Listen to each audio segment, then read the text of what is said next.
My name is Carter Newell, and I am a founder of Pemaquid Oyster Company. We started in 1986 with the purpose of growing high-quality oysters.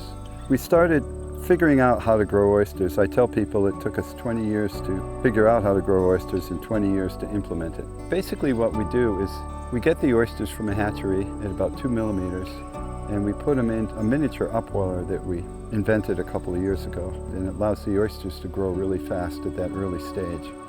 And then we transfer them into a standard upweller so that by July and August we have oyster seed that's about the size of your thumbnail, and we put it out in floating trays, and then we grow them up to what we call a predator resistant size of about 50 millimeters. And at that point we spread them very carefully on the bottom, on our bottom lease site. They grow for a year to two on the bottom, and then we go in and we harvest them, we dredge them up.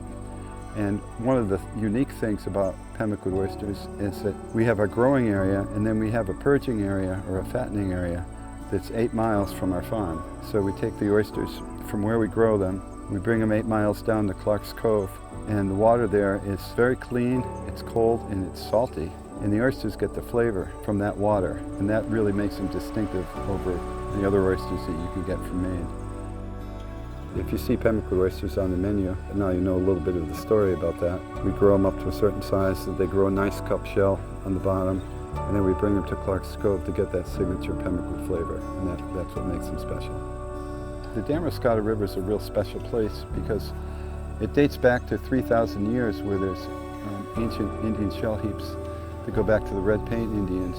It was a natural habitat for oysters, and since we've been growing oysters, us and the other growers, oysters have been spawning. The wild oyster population is now recovered. Oysters are great. The reason why I got into aquaculture was that oysters are an economic argument for clean water, and by establishing oyster farms and creating jobs in an area, we're like the canary in the mine where we're big proponents of water quality.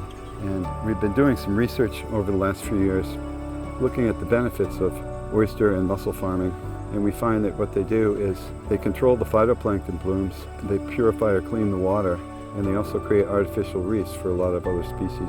We think that by putting oyster farms in areas, it actually helps the estuary and maintains clean water. Oysters are certainly good from a nutritional point of view because they have zinc and a lot of essential nutrients that you can't get from other foods. They're high in protein, they're low in calories, they taste good. They're certainly good for you, and they do support the working waterfront, that's for sure. And it's been a long tradition that goes back 3,000 years, so why not continue to enjoy them?